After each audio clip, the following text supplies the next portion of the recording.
Assalamualaikum warahmatullahi wabarakatuh. Jadi kali ini penulis mau membahas betapa sengsaranya ya ketika Pertalite itu hilang. Ya aslinya juga mulai dari premium. Oke lah kalau alasannya itu, pemerintah itu jadi buang-buang duit. Pemerintah itu apa jenenge ya, harus jadi subsidi gitu ya. Tapi kan alasannya bukan itu ya, bukan soal duit kan ya. Alasannya pindah, ini kan soal Pertalite mau dihapus dan Pertamax mau dihapus. Ini kan alasannya adalah demi langit biru gitu ya. Langit biru yang mana gitu. Apa kalau misalnya bensinnya sudah pakai green gitu, maka dijamin bumi ini akan makin baik. Karena yang jadi perhatian kan cuma oktan ya.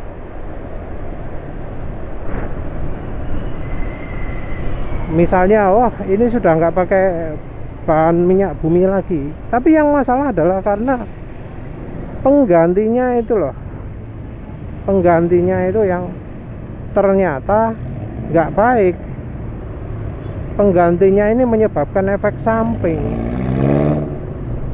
Mulai dari kayak yang bro Sopo ya barusan nyebut soal polusi NOx ya. Polusi nitrogen oxide. Pemakaian bensin campuran etanol meningkatkan nitrogen oxide.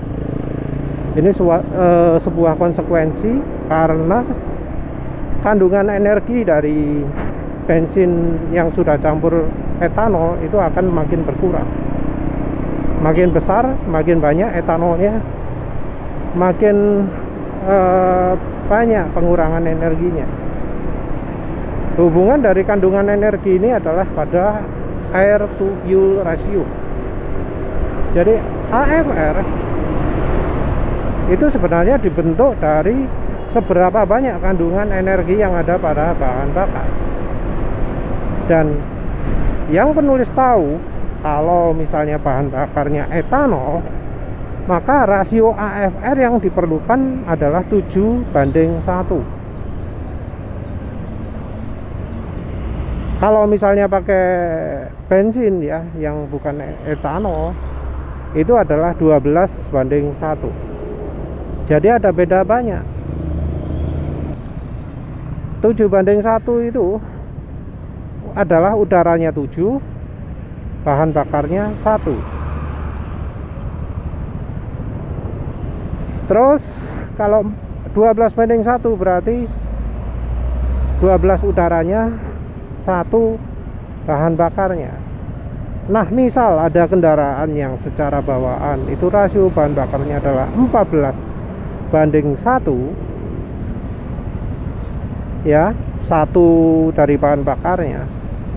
Maka kalau kendaraan itu dikonversi jadi etanol dalam kondisi yang sama, maka injektornya harus mampu menyemprotkan 2 kali lipat, karena jadi harus minim 14:2 dari 7:1 itu.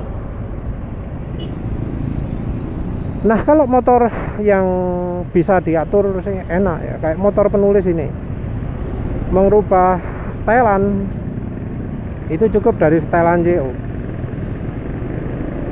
bisa tinggal plus berapa. Penulis sekarang pakai plus 3, nanti ya mungkin pakai plus 6 mungkin ya. Kalau bahan bakarnya etanol ya mau nggak mau kan harus dibuat lebih kaya campuran bahan bakarnya. Sekarang pun campurannya sedikit garing kayaknya. Jadi mungkin 3:1 ini kurang cocok. Mungkin kalau sudah Pertamax Green harus pakai 10:1. Tapi itu konsekuensi konsekuensi dari AFR. Oh iya, resiko ya, resiko. Jadi salah satu efek itu adalah meningkatkan polusi NOx.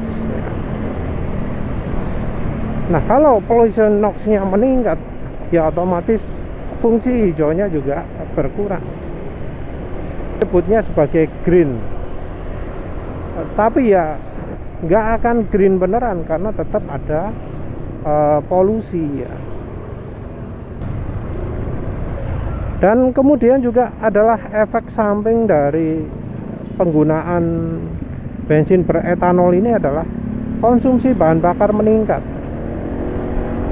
Nah kan karena setelan AFR kan ada yang otomatis juga.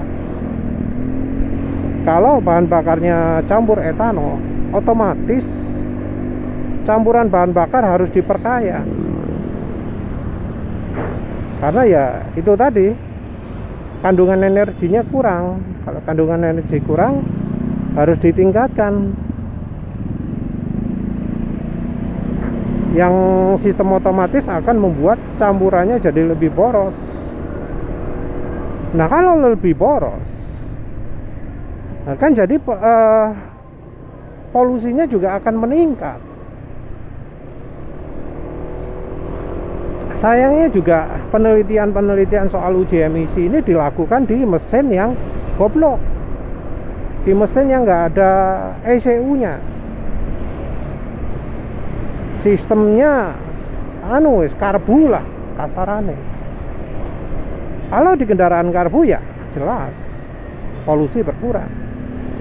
Tapi coba diterapkan di kendaraan modern, apa bakal tetap berkurang?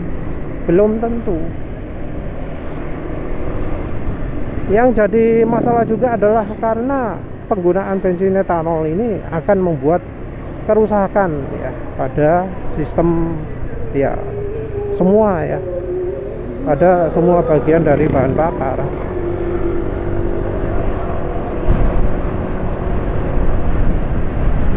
Mulai dari tangki, injektor, pompa, salurannya.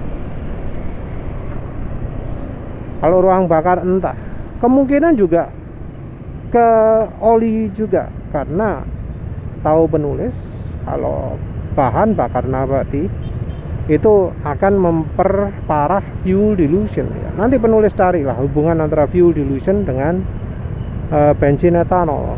Kalau beneran memperparah, waduh, makin banyak motor-motor yang rusak karena olinya terlalu encer karena kecampuran bensin.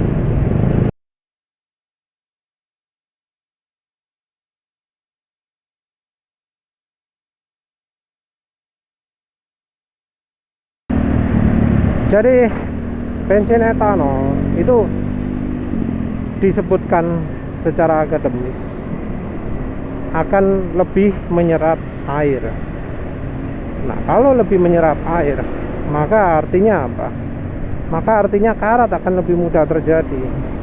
Bagian yang rawan terhadap karat terutama adalah tangki bensin.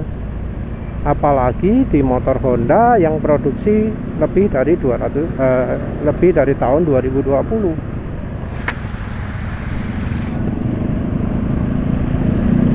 Selain itu juga kendaraan di Indonesia ini banyak yang AFR-nya terlalu kering ya, 15:1. Yang artinya kalau sistemnya nggak bisa beradaptasi, maka ketika dikasih bensin ya Pertamax Green 92, maka yang terjadi adalah mesin rusak karena pre-ignition. Jadi selain dari olinya jadi jauh lebih cepat rusak ya, mesinnya juga kena pre-ignition yang kalau digenjot motornya bisa jebol ya, karena pre-ignition itu akan membuat piston bergerak berlawanan arah. Coba bayangkan lah, mesinnya lagi bergerak maju tapi terus tahu-tahu dipaksa bergerak berlawanan.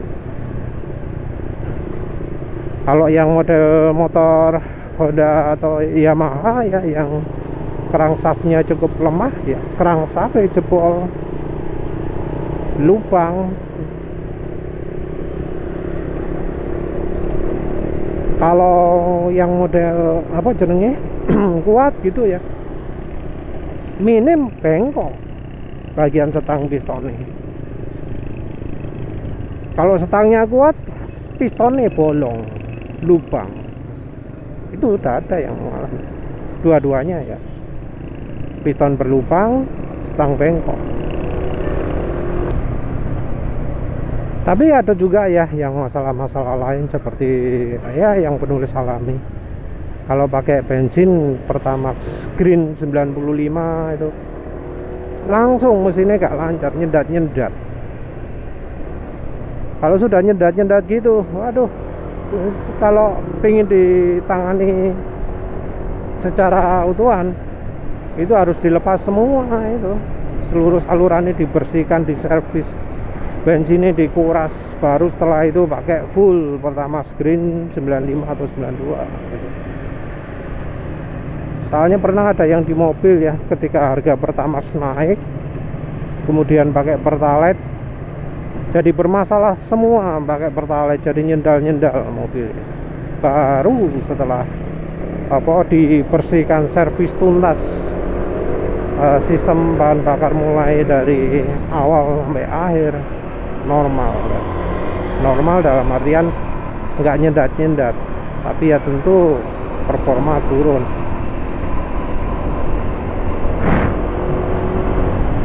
Solusi lain ya itu ya pakai minyak samin cap onta ya, seperti yang penulis pernah lakukan. Pakai minyak samin cap onta bisa bisa nggak nyedat lagi motornya pakai Pertamax Green 95. Jadi ya penulis